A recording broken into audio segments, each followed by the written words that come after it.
वाली बहू। शादी के पहले से ही विभा को कपड़े धोने का बड़ा शौक था। कभी नल के नीचे तो कभी तालाब के पास। अरे मेरी नीली वाली लुंगी नहीं दिख रही है। विभा की अम्मा, कहाँ रखी है लुंगी? अरे वो तो विभा ने परसों ही धोकर रखी थी आपकी अलमारी में, देखो वहीं होगी। वो ना मैंने आज धो दी, मुझे लगा कि गंदी हो गई होगी। अरे कैसे गंदी हो गई थी? उसे तो मैंने पहना भी नहीं। हे भगवान, इस लड़की के कपड़े धोने की आदत से परेशान हो गया हूँ मैं।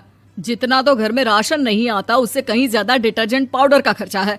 इसकी शादी करवा दो, शादी जाए अपने घर में ही करे काम, फिर चाहे घर के कपड़े धोने हो या पूरे गांव के। हाँ ठीक बोल रही हो, देखता हूँ मैं कोई लड़का। वो दिन भी आ जाता है जब विभा को देखने लड़के वाले आ जाते हैं। लड़की मुझे अच्छी लगी। होने वाली सास कहती है, बेटी अगर कुछ पूछना है तो पूछ लो।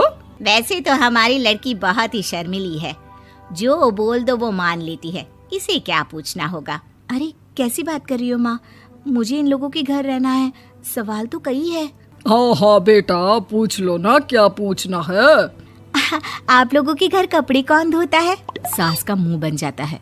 देखो, अगर तुम ये कहना चाहती हो कि तुम्हें कपड़े धोने नहीं आते तो सुन लो, कपड़े मैं ही धोती हूँ, लेकिन तुम्हारे आ जाने के बाद मैं रुमाल तक नहीं धोऊंगी। अरे चुप रहना भाग्यवान, बहू बेचारी घर आई नहीं, उसे डराना शुरू कर दिया। वो क्या है ना बिटिया, अभी तक तो ये कल्लू की माँ ही धोती थी, लेकिन अब तुम्हारे पापा तो दहेज में वॉशिंग मशीन देंगे ही। तभी विभा की माँ बोल पड़ती है, सवाल भी पूछा तो क्या। वैसे भाई साहब, मशीन की तो फिर भी कपड़े धोने की कैपेसिटी होती है। मतलब जो बिटिया दे रहे हैं ना विभा, इसे कपड़े धोने का बहुत शौक है। ये आप लोगों के क्या, आस पड़ोस गांव मोहल्ले सबके कपड़े धो दे और उफ तक ना करे। बाहर देखा नहीं आपने कितने कपड़े सूख रहे हैं? सब हमारी बिटिया ने ही तो धोए हैं। बस भी करो ना माँ, शर्म आ रही इतनी तारीफ सुनकर। और तो और एक दाग निकाल कर दिखाओ तो मान जाओ। हाँ अच्छा अच्छा, माफ करना बेटा, मैंने गलत समझा। हमें तो रिश्ता बहुत पसंद है। और ऐसे जुड़ जाता है रिश्ता कपड़े धोने का शौक रखने वाली विभा का। उसकी शादी हो जाती है कोयला फैक्ट्री में काम करने वाले कल्लू के साथ। शादी के बाद अचानक विभा चिल्लाती हुई सास के पास आती है। सासू माँ, अरे सासू माँ कहाँ है आप? ये तो धोखा है, धोखा दिया आप लोगों ने मुझे। इसे ससुर के चक्कर के बारे में पता चल गया। अरे तो उसमें तुझे क्यों धोखा मिला है? अरे नल में पानी नहीं आता, कपड़े कैसे कब धुलेंगे? अच्छा अच्छा, तू पानी नहीं आ रहा उसकी बात कर रही है। तो आपने क्या सोचा? कुछ नहीं। अच्छा हाँ, तेरी माँ ने कहा था कि कपड़े धोने का शौक है तुझे, याद आया मुझे।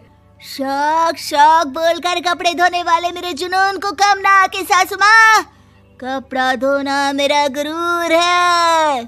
तभी पति भी वहाँ आ जाता है। अभी अभी मैंने इसे सनी देओल की फिल्म दिखाई है, उसी के डायलॉग मार रही है माँ। अच्छा सुन, साफ साफ बता रही हूँ, पानी सुबह 4 से 6 और शाम को 10 से 12 आता है, समझी? विभा टाइमिंग सुनकर हैरान हो जाती है। ये क्या भूतों का मोहल्ला है? सुबह 4 बजे उठकर कौन कपड़े धोता है? 4 बजे टंकी में पानी जाता है, फिर सारा दिन धोना ना, किसने मना किया? अरे कैसी बात कर रही हैं? 200 लीटर की टंकी में कितने कपड़े धो लूंगी मैं, सुबह ही उठ जाऊंगी मैं। अब क्या था, विभा सुबह 4 से लेकर रात के 12 बजे तक कपड़े ही धोती रहती। एक रोज सास पड़ोस से निकलकर कहीं जा रही होती है कि साथ वाली कहती है, हाँ कल्लू की माँ, जरा ये बताओ कि 2 साड़ी है, 2 ब्लाउज और एक पेटीकोट और एक नाड़े वाला लंबा कच्छा। हाँ तो? अरे तो क्या, कितना लोगी धुलाई ये बताओ। धोबन दिख रहे हैं हम क्या? हमारे पति सरकारी नौकरी से अभी अभी रिटायर हुए हैं और बेटा सुपरवाइजर है कोयला फैक्ट्री में। धोबन समझ रखा है हमें। हाय रे कल्लू की अम्मा, माफ कर दो, वो तो मोहल्ले में यही सब बता रहे थे कि तुमने बहू को कपड़ा धुलवाने के काम में लगा दिया है। सास को पड़ोसन की बात सुनकर गुस्सा आ जाता है। वो घर पहुंचती है जहां घर के बाहर ही इतने सारे कपड़े सूख रहे होते हैं जितने कि किसी धोबन के घर पर। अरे ओ कल्लू की दुल्हन, बाहर निकल। माँ जी यहीं आ जाओ, बाथरूम में चादर धो रहे हैं हम। अरे अभी हम धोते हैं, तुमको बाहर निकलो। ये आस पड़ोस वाले बोल रहे हैं कि हम बहू से कपड़े धुलवा कर उसे कपड़ा धोने वाली बना दिए हैं। अरे छोड़ो ना माँ जी, किन लोगों की बातों में आती हो? आस पास के लोगों का तो काम ही होता है कि वो किसी तरह सास बहू को लड़ा दे। बहू सारे घर के कपड़े धोती है, ये क्या कम है? बोलिए। सास को भी लग जाता है कि वो बहू का ये सनकीपन नहीं छुड़वा सकती, इससे अच्छा है कि खुद ही चुप हो जाए।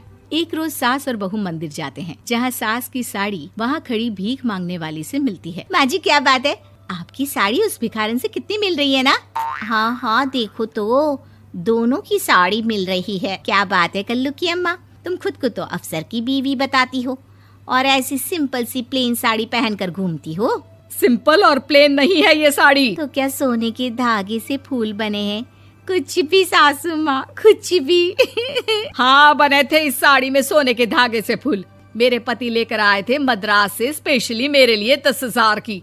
ताहे भाई साहब इस भिखारन के लिए भी सेम टू सेम साड़ी लेकर आए होंगे 10,000 की।